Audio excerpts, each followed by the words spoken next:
The gown was already ruined when Eleanor found it. She did not scream. She did not call for anyone. She stood in the center of her bedroom with the dress held out in front of her like something dead, and she turned it slowly in the last light coming through the window, and she looked at every bit of damage with the careful attention of a woman counting what has been taken from her. The sleeve had been pulled from the shoulder, not torn in the way fabric tears when it catches on something. Pulled, deliberately, with 2 hands and enough force to split the stitching clean. The bodice was stained from the neckline halfway down, a wide dark mark that had already dried into the silk and would not come out in 2 hours, or 2 days, or perhaps ever. The sash, the sage green sash she had chosen because it was the only beautiful thing she had ever purchased for herself, had been yanked from its loops and left in a crumpled heap on the floor beside the hem, like an afterthought. Dorothea was standing in the doorway. Eleanor did not look at her. She kept her eyes on the dress. "What a shame," Dorothea said. Her voice was soft. It was always soft when it was cruelest. "You should have been more careful where you left it." She walked away down the corridor. Her heels clicked against the wooden floor, steady and unhurried, and then the sound was gone, and Eleanor was alone with the wreck of the only gown she owned that was fit for Hartwell House. She set the dress down on the bed. She sat beside it. She pressed her hands flat against her thighs and breathed through her nose the way her mother had taught her to do when she was small, and things felt too large. Her mother had been dead for 6 years. Eleanor still used the breathing. She was 23 years old.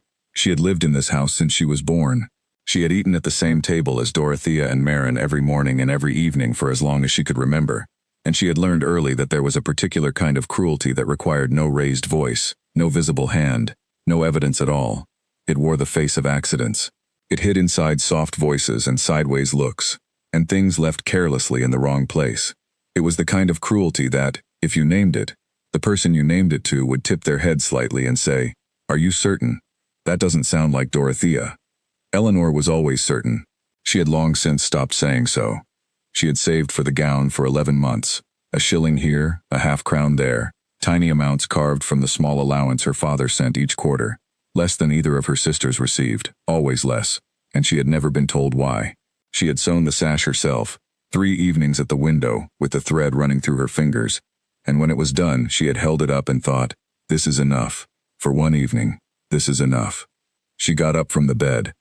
She found her mother's old sewing kit in the bottom of the wardrobe, needle, thread, white, not ivory, but close enough in candlelight. She pulled the chair to the window and she began. The sleeve was the easier problem. She set it back into the shoulder seam and worked the needle small and tight, the stitches closer together than the original, which meant they would hold better, though the line was not invisible up close. At a distance, in a dark room, it would not be noticed. She told herself this, and kept her hands moving. The stain could not be fixed. She knew it before she tried, but she pressed a cold cloth against it anyway and watched the fabric darken with the water, and then slowly lighten again as it dried, and the stain sat there exactly as it had before, patient, permanent, satisfied with itself. She sat back and looked at the dress for a long time. On the table beside the sewing kit, there was a length of dark ribbon, black, wide, the kind used for morning trims on winter coats. She had cut it from an old cape last autumn and kept it without knowing why. She picked it up now and held it against the stain. It covered the worst of it. She tilted her head. She tried it at an angle, running diagonally from the left shoulder down across the bodice, and pinned it there with 3 small pins to see the shape. It did not look like repair. It looked like intention.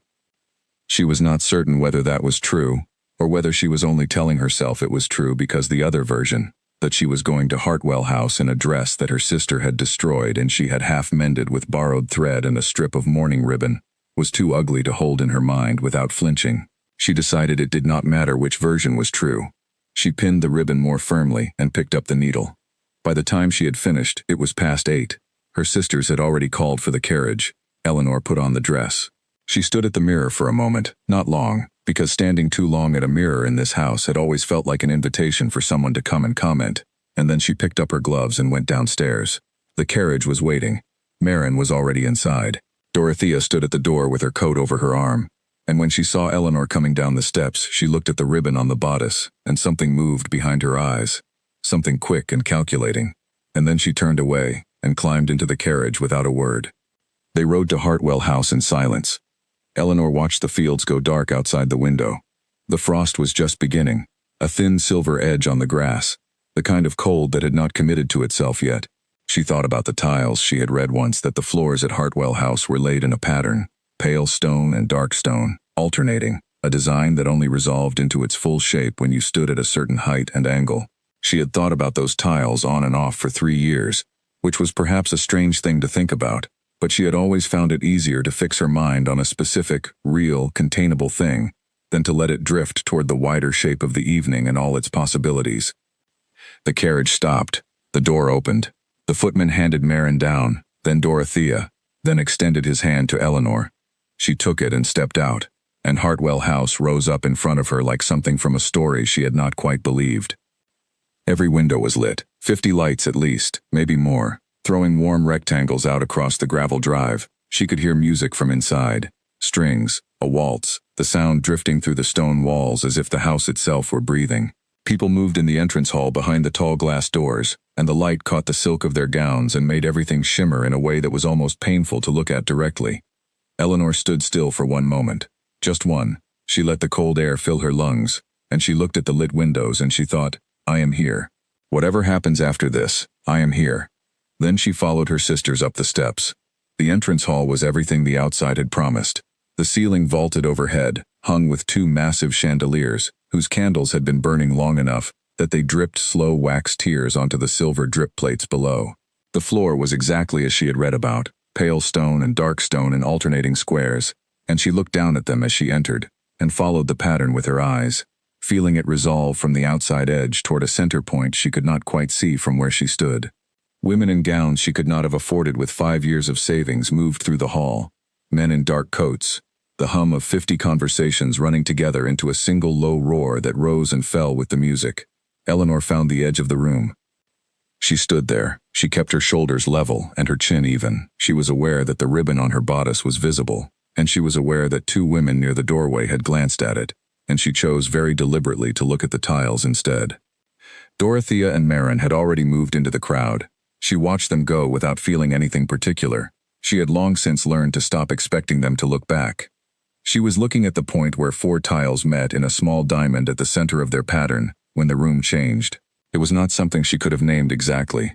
A subtle shift in the quality of the noise, something tightening in the air, several heads turning at once. She looked up. At the top of the wide staircase, Edward Cavendish had appeared. She had heard him described, naturally. Everyone in the county had heard him described.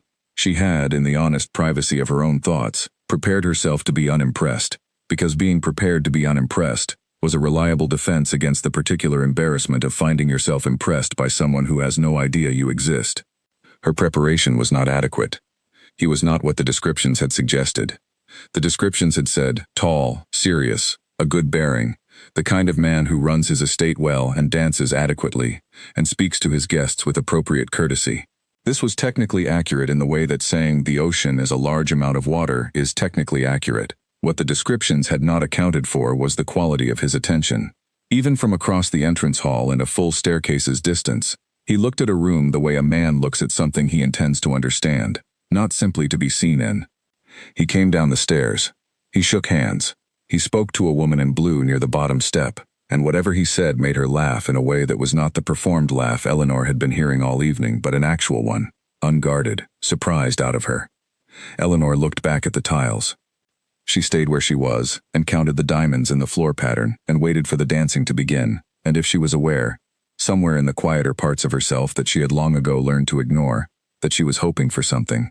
She did not name it, because she had also long ago learned that named hopes had a particular talent for becoming disappointments. The music shifted from the entrance waltz to something more formal. People began to move toward the ballroom. Eleanor followed at a distance, and when she stepped through the wide doorway and saw the full length of the floor and the height of those ceilings and the candles in their silver brackets along all 4 walls, she forgot, for a moment, that she was wearing a half-mended dress with a mourning ribbon pinned across the bodice. She stood at the window at the far end of the room. The garden was below. The frost had settled fully now, and the gravel of the garden path looked, in the moonlight, like scattered salt. She was looking at the salt-colored gravel when Edward Cavendish crossed the ballroom to where she stood. She did not see him coming. She was not watching the room. She had made a kind of peace with the window and the garden and the frost, and she was not expecting anyone to cross a room full of more interesting women to stand beside a woman with a mourning ribbon on her bodice. She became aware of him by his stillness. He stopped beside her, and the stillness of it, the deliberateness of someone who has chosen a position and is settled in it, made her turn. He was closer than expected. He was looking at her directly in the way that people mostly did not. "Will you dance with me first?" he said. Not, "Will you do me the honor?" Not, "May I have this dance first?" One word sitting at the end of the question, like a fact, not a courtesy, like a word that had been selected because it was the accurate one. Eleanor looked at him. She had no prepared answer. She had, as previously noted, not been expecting this. She had a script for the evening that involved standing at windows and looking at gardens and leaving without disgrace, and this moment was not in it. She said yes. She said it before she had decided to, and she found, when she listened for the usual tightness in her chest that accompanied decisions made in public, that it was not there. Her hands, when she lifted them to take the position for the dance, were entirely steady. He had said first she would understand, later, why that word mattered. But in that moment, in the ballroom at Hartwell House with the candles along the walls and the frost in the garden outside, and her half-mended dress and her ribbon that might or might not look intentional, she understood only that she had been asked, and she had said yes, and the music was starting, and Edward Cavendish was guiding her onto the floor as if it were the most natural direction either of them had ever moved in. The room had gone quiet in the particular way rooms go quiet when something unexpected has happened in plain sight. 50 women watched Eleanor Ashworth take the floor with the Duke of Hartwell. 50 women, and 2 of them were her sisters. She did not look at any of them. She was watching the floor, the pale stones and the dark stones in their alternating pattern, and then the music took them, and she stopped watching anything at all. The dance was a waltz, she knew it well enough, and she had practiced it in her bedroom on wet afternoons when there was nothing else to do, and she had no better way to spend the time than moving through the steps with her hand resting on the back of a chair. Now the steps were real, and the floor was wide, and the man opposite her was real, and she found that she knew the waltz far better than she had known she knew it. He did not speak for the first full turn around the floor. He let the music do its work, and she was grateful for it, because she needed the time to settle herself, not into nervousness but into the strange new fact of being here, on this floor, in this company, when 6 hours ago she had been sitting on her bed holding a detached sleeve and trying to remember how to breathe. When he did speak, he did not say any of the things she was quietly braced for. He did not say what a pretty ribbon, or how do you find Hartwell House, or have you come far this evening. He said, "What were you looking at just now, before I came across? You were very intent." She looked at him. "The garden," she said, "the frost on the gravel, it looks like salt." He considered this for a moment, not the polite pause of a man waiting for his turn to speak, but an actual consideration. "It does," he said. "I have never thought of it that way." "It does, exactly." And then, not a polite laugh, not a social one, but the kind that escapes before a person has the chance to decide whether to let it out, he laughed. Something loosened in Eleanor's chest. Not much. Just a little, the amount that is enough. They danced the rest of the set without talking, and it was not an uncomfortable silence. It was the silence of 2 people who have said one true thing to each other and are allowing it to be sufficient. When the music ended, he offered his arm, and asked if she would like a moment of air.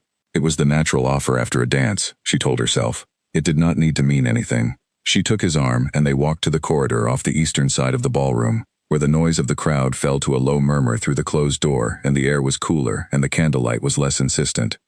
She had expected the usual questions. Where was she from? Who was her father? How long would she be in the county? The inventory that people took of each other at these events, checking value against expectation. He did not ask any of those things. "I noticed you when you arrived," he said. "The ribbon, across the front of your gown. I thought, there is someone who made a decision." He paused. "Most people in a difficult situation arrange their faces. You arranged your dress." Eleanor was very still. She could have told him she was aware of the option, present and available. A door standing open that she could walk through if she chose. She could have said, "My sister destroyed it, and I did what I could, and what you are admiring as a decision was partly necessity." She could have said it and it would have been true, and he probably would have believed her. She did not walk through that door. Not because she was protecting Dorothea. She felt no particular obligation to do that. Not because she was performing composure. It was something quieter and harder to name. It was that the truth of the ribbon was one thing, and what he had seen in it was another thing, and the second thing felt, not more true exactly, but more hers. The half-mended sleeve and the pinned ribbon, and the hour at the window with the candlelight and the needle. She had done that. Whatever Dorothea had intended, Eleanor had met it and answered it, and the answer was the ribbon, and the ribbon was real. So she said, "I didn't want to miss the tiles." He looked at her. He did not ask her to explain. He held her words in the space between them for a moment, and then the corner of his mouth moved in a way that was not quite a smile, but contained one, and he said, "The tiles in the entrance hall? They resolve into a pattern," she said, "from a certain angle. I wanted to see it." "Did you?" "Not completely. I was not standing at quite the right place." "You will need to come back then," he said. It was simply said. It did not make a performance of itself. She looked at him, and he looked at her, and outside in the corridor the candlelight was steady, and the low sound of the music from the ballroom ran through the walls. They stayed in that corridor for a length of time that was noticeable. She was aware of this the way she was aware of everything. She could not afford to be careless about, but the awareness sat at a distance, muted, because what was closer was this. He was asking her questions, and listening to the answers, not managing the conversation, not steering it toward something easier or more appropriate or more impressive, just listening, in the way that people listen when they are genuinely interested in what comes back. He asked about her reading. She told him she had been working through a natural history of the county, which she had borrowed from the circulating library, and that it had chapters on the geology of the chalk hills to the east that she found herself thinking about on walks. He said he had the same book on the shelf in his study and had not opened it in 2 years. She said that was a waste. He agreed with the directness of someone who is not used to being told things plainly, and finds, to their surprise, that they prefer it. He asked about the frost. She told him what she had read about the way ice formed on gravel versus on grass. Different temperatures required, something to do with the compaction of the surface. She said she was not certain she had understood the explanation fully. He said he was quite sure he would not have understood it at all. And she laughed this time, a real laugh, and she was aware of it escaping, but she did not call it back. At the point at which remaining in the corridor any longer would have attracted the kind of attention that neither of them had sought, he said, "I would like to call on Tuesday if that is acceptable." She said yes.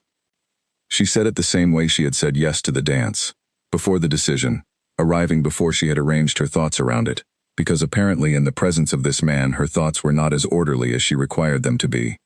They returned to the ballroom. Her sisters were exactly where she expected them to be, positioned at the edge of the room, watching the direction from which she and Edward Cavendish returned. Dorothea's face did not move. She was very skilled at that. Marin was less skilled and looked away too quickly. Eleanor joined them without speaking. The evening continued. Edward Cavendish danced 3 more times with 3 different partners, which was appropriate and correct, and told her nothing she could hold on to either as comfort or as evidence of anything at all. She watched the floor. She watched the tiles. She drank 1 glass of punch and declined a second. A man of about 50, whose name she did not catch, asked her to dance and she danced with him, and it was unremarkable. When the carriages were called, her sisters went ahead of her through the entrance hall. Eleanor walked slowly. She paused at the place she calculated was the correct angle, and she looked down. The tile pattern resolved, a large 8-pointed star at the center, pale and dark alternating, radiating outward to the walls. She stood over it for the length of 5 breaths. Then she went out and got into the carriage and went home. The carriage was the same silence it had been on the way there, but a different texture of silence. On the way there, it had been a silence that pressed. On the way home, it was a silence that had run out of things to press with. Dorothea stared out her window. Marin folded and refolded her gloves in her lap. Eleanor watched the dark fields and did not feel the need to fill anything. The frost was heavier now. The fields had gone white. She thought about the word first. She had not stopped thinking about it since he said it. It was not a complicated word. It was, in fact, one of the simplest words in the language. But she had grown up in a house where she was rarely first at anything, rarely first to be spoken to, rarely first to be considered, rarely first to be handed anything, first to be overlooked, last to be thought of, and hearing it placed at the end of a question addressed to her, and meaning it, had done something to the quiet internal architecture of the way she moved through the world. It was not fixed by a word. It was not naive enough to think so. 6 years of being diminished in her own home did not dissolve because a man at a ball said 1 word correctly. She knew this. She held the knowledge clearly. But the word was still in her ear when the carriage stopped and she stepped down onto the gravel of the drive, and it was still there when she climbed the stairs and let herself into her room and set her gloves on the table. The gown was on the chair where she had left it before she put it on. She looked at it. The ribbon was still pinned in place across the bodice. The half-mended shoulder seam was invisible in the low light. The stain was hidden. She removed the ribbon. She set it on the dressing table. She did not throw the gown away. She did not keep it for any sentimental reason she could name. She left it on the chair because it was there, and she was too tired to move it, and because, in some way she was not going to examine tonight. It was simply a fact now. A piece of evidence of an evening that had happened. The same way Tuesday was now a fact. The same way the 8-pointed star of tiles was a fact. Some things did not need to be resolved. They only needed to be allowed to exist. She put out the candle. She lay down. The house was quiet around her. That particular late-night quiet, in which you can hear the building settle, the faint tick of wood cooling, the distant sound of wind against the eaves. She was asleep before she had finished deciding whether or not she was. Tuesday came in gray and quiet. She was at the window with her book, The Natural History, the chapter on chalk formations, when the sound of hooves reached her from the drive. She did not look up immediately. She made herself finish the paragraph she was reading, which was about the way water carved channels through soft stone over centuries, patient and relentless, until the stone gave way. Then she put the book down and looked out the window. Edward Cavendish was dismounting in the drive below. He handed the reins to a groom and adjusted his coat and looked up at the front of the house, and for a moment, before he could see her or know he was being observed, his face was simply his face, unguarded and quiet and not performing anything at all. She pulled back from the window. She sat for a moment with her hands in her lap. Downstairs, she could hear Dorothea telling the maid to say that she, Dorothea, was at home. The maid's voice was indistinct. Then Dorothea's again, sharper this time. Eleanor did not hear what was said after that, but she heard the front door open, and the lower registers of a man's voice speaking, and then, after a pause that lasted slightly longer than it should have, the sound of footsteps on the stairs. A knock at her door. "Miss Eleanor," the maid said, "a Mr. Cavendish is asking if you are at home." She stood. She smoothed the front of her dress. A plain one today, sensible, no ribbon needed. "Tell him yes," she said. "Please ask him to wait in the parlor. I will come down directly." She looked in the mirror once. Not long. Just enough to verify that she was herself, composed, present, and awake. Then she went down to meet him. Dorothea was in the hall at the bottom of the stairs. She was standing with her back very straight, and her face arranged into the careful expression she wore when she was working hard at appearing indifferent. She did not speak. Eleanor walked past her toward the parlor door. The parlor was small and southern-facing, and caught the morning light even on gray days. Edward Cavendish was standing at the window when she entered, looking out at the garden, which at this time of year was mostly bare earth and old rose stems cut back for winter. He turned when he heard her come in. "Miss Ashworth," he said. He sounded, she noticed it before she could prevent herself from noticing, as though he had been looking forward to this, not eager, exactly, but settled, the way a man sounds when he has arrived at a place he intended to be. "Mr. Cavendish," she said, "please sit down." He did. She sat across from him. The maid brought tea. There was a brief and entirely normal interval of cups and saucers, and the ordinary social machinery that preceded real conversation.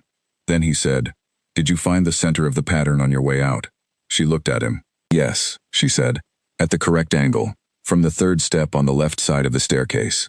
I have lived in that house," he said, "for 14 years, and I have never stood at that angle. You will have to try it." "I intend to," he said.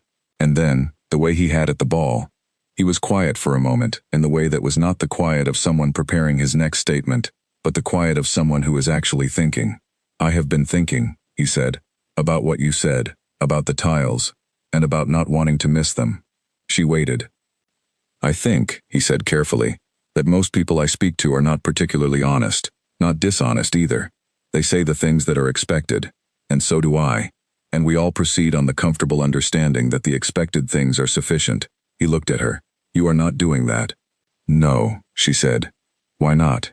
She considered the question. She gave it the same quality of attention he had given her words at the ball. Actual consideration, not performance. "Because I find it exhausting," she said at last. "And because I am not very good at it." "And because," she stopped. "Because," he said. "Because I have spent a good deal of my life being seen incorrectly," she said. "I find I am not willing to do that on purpose if I can help it." He looked at her for a moment that felt longer than its actual length. "That is," he said, "the most honest thing anyone has said to me in recent memory." "It is only the truth," she said. "Yes," he said, "I know." They sat for 2 hours. The tea went cold, and she made no apology for not ringing for more. They talked about the natural history and the chalk hills, and a paper she had read in a lending library copy of a scientific journal about the way rock formations recorded time. And he talked about the estate and a problem with the drainage on the east fields that had been unsolved for 3 seasons, and that he had begun to suspect was a geology problem rather than an engineering one. She asked questions. He answered them. He asked questions. She answered them. At the end of the 2 hours, he stood and said he was grateful for her time, and he hoped she would permit him to call again. She said she would. He put on his coat. He shook her hand at the door, formal, correct, the appropriate gesture. But before he turned to go, he said, "You looked at the ball when you came in. You looked as though you were deciding something. I noticed it before I ever spoke to you." She looked at him steadily. "I was," she said. "What were you deciding?" "Whether to stay," she said. He took this in. "I am glad you did," he said. She nodded once. "So am I," she said. He rode away down the drive. She stood at the parlor window and watched until he was past the gate and gone. Dorothea was in the corridor behind her when she turned. She had clearly been there for some time. Her expression was not the soft indifference she usually wore. It was something more complicated, something tight at the edges, like fabric under too much tension. Eleanor looked at her. She did not speak. She walked back up the stairs, and she went to her window, and she picked up her book, and she found her place, and she read. Water carving through stone, every screen, relentless, the stone giving way. She read the paragraph again. Then she turned the page. The months that followed were not a straight line. Nothing real ever is.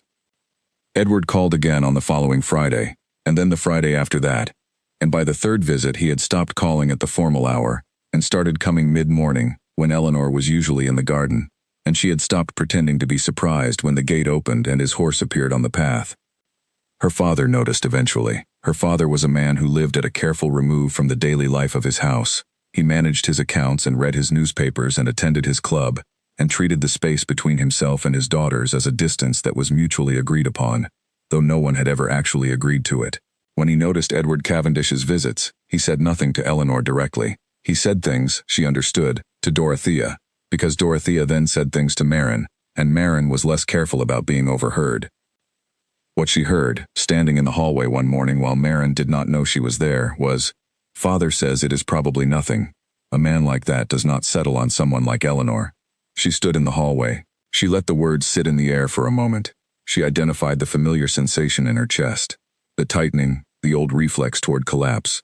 And then she set it aside with the practice of long habit and went out to the garden. Edward was already at the gate. "You look like you are thinking very hard about something," he said. "I am," she said. "Would you like to tell me?" She considered him. She had learned, over the previous weeks, that he meant questions exactly as much as he asked them. No more, no less. He was not performing interest. He was not collecting information to be used later. He was simply asking. "I have been told," she said, "by various reliable sources, that I am not the kind of person whom someone like you settles on." He looked at her. He did not say anything immediate. He leaned against the gatepost with his arms crossed, and he looked at her the way he looked at everything, as though he was considering what was actually in front of him, not what he had been told to expect. "That is a remarkable thing to tell someone," he said. "Yes," she said. "Who told you?" "My family," she said. The word came out very clean. Just that. No embellishment. He was quiet for a moment. Then he said, "Do you believe it?" She thought about the honest answer, the real one, not the one it was easier to give. "I have believed it," she said carefully, "for long enough that it became difficult to remember what the alternative felt like. And now?" She looked at him. "Now," she said, "I am in the process of deciding." He nodded slowly. "I would appreciate the chance," he said, "to contribute some evidence to that process." "You already have," she said.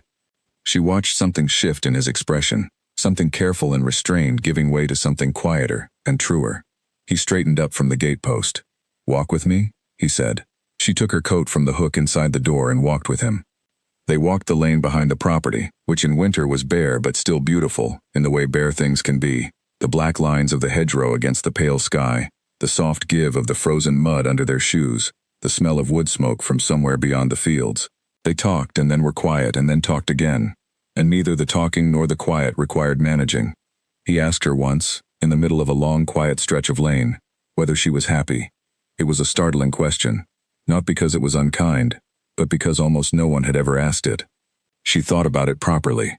She thought about the house she lived in, and the sisters she lived with, and the father she barely saw, and the small particular joys she had learned to locate and keep.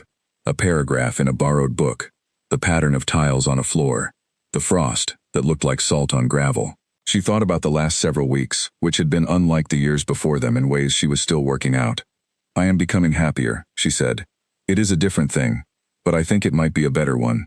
He looked at the lane ahead of them. "Yes," he said quietly. "I think it might be." They walked back in the golden last light of the afternoon, the kind that happens in winter when the sun is low, and everything it touches looks briefly like something valuable.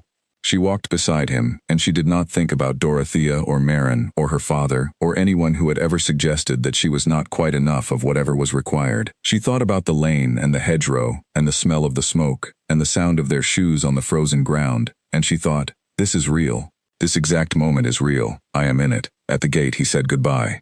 He said he would come on Wednesday if she was willing. She said she was willing. She went inside. The house was quiet in the way that meant her sisters were upstairs. She stood in the hallway for a moment and looked at the stairs and the familiar pattern of the wallpaper and the coat hook where her coat now hung, and she felt, with a clarity she had not felt in this house for a long time, that she belonged here no less than anyone else did. That was not everything. She knew it was not everything, but it was something solid to stand on, and she stood on it, and it held.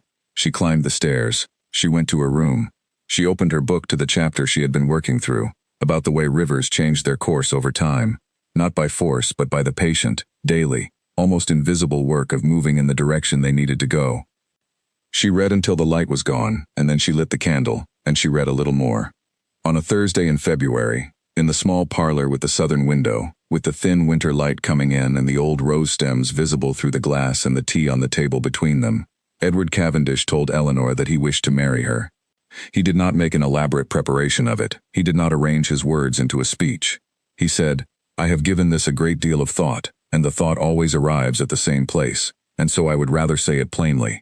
I would like very much for you to be my wife, if you are willing." She sat across from him. She looked at his face, which was serious and quiet and entirely itself, not performing anything, not waiting for a particular response, simply offering a true thing and giving her the space to receive it honestly. She thought about the word willing. It was a gentle word. It left room. She thought about the evening at Hartwell House, and the frost on the gravel, and the ribbon across her bodice that might or might not have looked intentional, and the word first standing at the end of a question like a single clear note. She thought about the lane behind the house, and the low winter sun, and the question he had asked about happiness, and her answer, and his. She thought about Dorothea standing in the doorway with her heels about to click away down the corridor, and her voice soft with the specific softness of someone who knows exactly what they are doing. She thought about her father's absence and Maren's careless words in the hallway, and the cold months of saving a shilling at a time, and all the accumulated weight of being made to feel that she occupied a smaller portion of the world than was rightfully hers. And then she let it sit, all of it, and she looked at Edward Cavendish, and she said, "Yes, I am willing." He exhaled slowly, not with relief exactly. The word for it was closer to arrival. The sound of a person who has been moving toward a place for some time and has finally stopped walking. "Good," he said simply. "Just that." They sat in the small parlor with the southern light coming in, and the tea was cold again, and neither of them rang for more. She told her father that evening. He received the news across the table at dinner with the expression of a man processing information that is simultaneously better and stranger than expected. He said, "Cavendish," as if weighing it. Then he said, "That is, yes. Very good," which was for him a considerable response. Dorothea did not say anything at dinner. She ate, and she was quiet, and her face was the very smooth, very composed face of someone working extremely hard to maintain a very smooth, very composed face. Eleanor watched her for a moment and felt something that was not triumph and was not pity, something more like the clean absence of a weight she had been so accustomed to carrying that she had stopped noticing it was there. Maren said too brightly, across the table, "How wonderful for you, Eleanor." Eleanor said, "Thank you, Maren." She meant it without warmth and without cruelty. She meant it at exactly the distance it deserved. That night she went to her room. She sat at the dressing table. The dark ribbon was still there. She had left it there since the night of the ball, without knowing why, without deciding to keep it, simply not moving it. She picked it up now and held it in her hands. She thought about the woman who had pinned this to a ruined dress in candlelight, and told herself it looked like a decision, because the alternative was too much to carry. She thought about what it had cost to walk down those stairs and get in that carriage and stand in that entrance hall in a half-mended gown, with her shoulders level, and her chin even, and her eyes on the tiles. She thought, it was enough. It was enough to stand there. It was enough to stay. She opened the small box on the corner of the dressing table, the one where she kept the particular small things she was not willing to lose, and she placed the ribbon inside. She closed the lid. She got into bed. Outside, the February wind moved through the bare trees in the garden. She could hear it, a low, steady sound, neither harsh nor gentle, simply the sound of the world doing what it did, regardless of the small human lives being arranged and rearranged inside it. She was going to leave this house.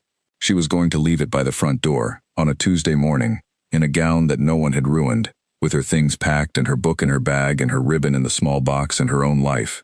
Actually, genuinely, finally her own life, waiting on the other side of the gate. She lay in the dark and breathed, slowly, steadily, the way her mother had taught her. And she was, she discovered, without surprise or performance or any need to explain it to herself, entirely at peace.